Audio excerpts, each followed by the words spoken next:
getting the respect from a label that stands for particularly that sound gave me a good feeling because I thought, okay, maybe it's not that wrong what I'm doing. Personal questions. I pick those to ask pick you. those to ask me. And the white ones are me asking you. You have the nicer color. I'm a little jealous. And these questions are general questions. For the both of us. There will be joker questions. So I can make up my own question and ask you whatever. You understand? Yeah, I got it. Let's start it.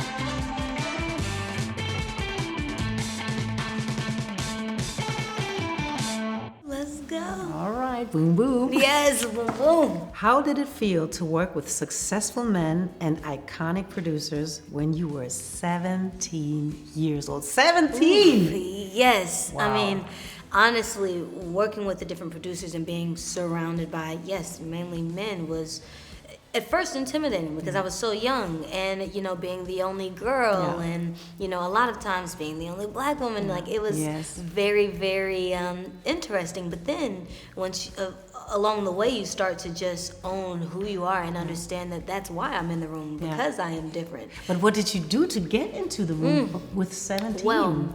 Well, it started off basically 17. At that point, I'd been working since I was 9 years old in different ways. So, like, I started off acting and dancing and singing and all of those other things. And then I had a friend who was working with Babyface. Wow. Yes, my friend was working with Babyface. Babyface, and I knew about Babyface because my parents always listened to him. course. And my first like karaoke machine that I got, it was like all Babyface and Brian McKnight songs. And so like I knew, I was like, oh man, so that friend happened to be like, you know, I'm just gonna bring you to the studio.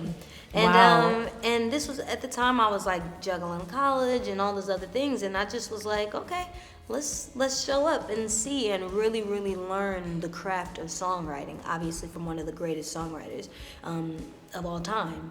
And so that was really my moment to just be a student of my craft, and I was really lucky that it was around so many incredible creatives, you know, Babyface and Tony Dixon and, you know, Daryl Brown, all of these incredible people. Yeah. Oh, wow. Wow. Yeah. Amazing. All right, I'm gonna ask you Yes, a go question ahead. now. How does it feel to be the first German artist to have been signed by Motown Records? Okay, how does that feel? I don't know, really. I mean, I didn't make music, never in my life, in order to be signed at a certain label. So I always tried to make the best record possible. And I always tried to really be as specific about everything that has to do with my records, with the way I want to do the artwork and the narrative of the whole album. And then once it was finished, I played it for people, and there was one person that said, wow, this is great. Can I take that to Motown and play it for them just to see how they would react? And so he did. And then they offered me a deal. So I was, of course, very proud. And what I really liked about being signed with Motown was that, you know, I do soul music, but I do it here in Germany. Yes. So that's a different thing. My approach is a different approach as well, because I didn't grow up necessarily around people who sang all the time. I was the only one in my family, so I sang along the records that my father used to buy, but I didn't really have a community. So everything that I do as a musician is, you know, I guess, alone. I do it alone, without a community. So getting the respect from a label that stands for particularly that sound gave me a good feeling because I thought, okay, maybe it's not that wrong what I'm doing, because here soul music, like I said, is not as popular. What were some of those records that you were listening to growing Oh my up? God, a million records.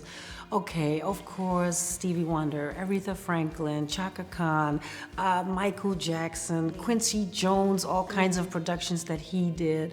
My father, a big music lover, he used to buy records every Saturday.